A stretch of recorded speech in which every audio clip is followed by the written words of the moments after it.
নাকি এটা? বাইন্ধা রাখো ছাইরা দিও না আমি তোমার প্রেমের পাগল নিরাশ কইরো না দয়ালু বাইন্ধা রাখো দেখান তো আপনার গাড়িটা পুরোটা ঘুরে।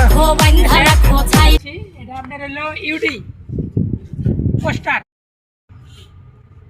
আসসালামু আলাইকুম গাইস, আমরা এই পোস্টার গাড়িটি এখন দেখতেছি। এই গাড়িটি আমাদের জন্য তালিমের জন্য প্রস্তুত করা হয়েছে। তো আমরা বাংলাদেশ থেকে আসছি, আমরা 17 জন ড্রাইভার আসছি।